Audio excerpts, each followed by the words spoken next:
Have you ever felt that cold hands of death brush past you?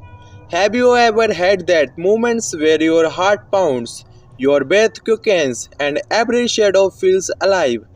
Tonight, I'm sharing the story of the night I almost killed and the horror that still lingers in my nightmares. Brace yourself, this is not for the faint of heart. It all started with a dare. My friends thought it would be hilarious to send me into the abandoned house at the edge of town. You know the ones, it's been empty for decades, and everyone in town says a different story about why. Some says it's haunted by the family that used to live there. Others whisper about a more sinister presence. I never believed in any of that until that night. I had my flashlight, my phone, and a backup with snacks. I thought it would be easy. Go in, take a selfie to prove I was there, and come out a legend. But as I closed the threshold of the rotting wooden door, I felt something, a heaviness in the air, like I was being watched. The house smelled of mildew and decay. The walls stained with something that looked like water damage or worse. My flashlight flickered as if it didn't want to work in there.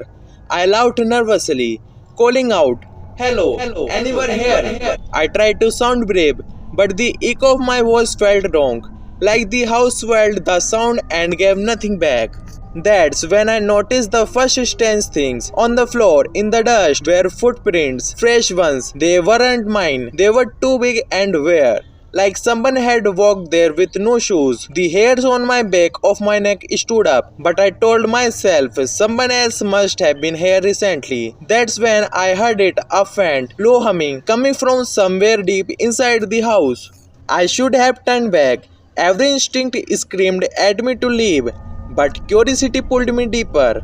I followed the sound down a narrow hallway. The walls were covered in strange carving symbols I didn't recognize, scratched deep into the plaster. At the end of the hall was a door, slightly ajar. The humming was louder now, almost hypnotic. I pushed the door open. The room was freezing, far colder than the rest of the house, and there, in the center of the room, was a chair. On it sat an old doll, tattered and grotesque. Its glass eyes seemed to follow me as I stepped inside. The humming stopped, replaced by an eerie silence, and then the door slammed shut behind me. Panic set in. I turned and pulled at the door, but it wouldn't budge. My flashlight flickered again, and that's when I saw it, a shadow moving in the corner of the room. At first, I thought it was just my imagination, but then it moved closer. It was tall, impossibly tall, with twisted limbs that didn't move like a person's.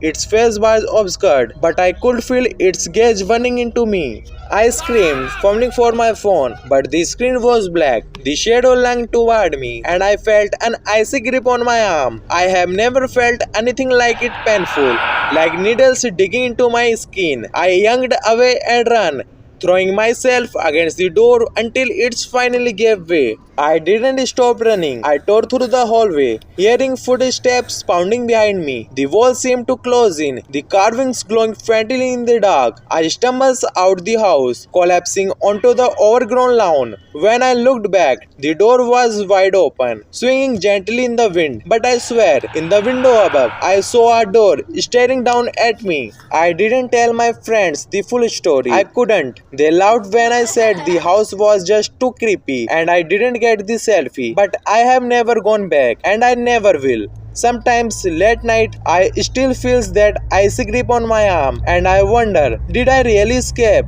or is it still waiting for me? If you enjoyed this story, or if it sends chills down your spine, don't forget to like, share and subscribe. And if you have your own horror story, let me know in the comments. Who knows, your nightmare might be the next one I share. Stay safe everyone, and whatever you do, don't look back.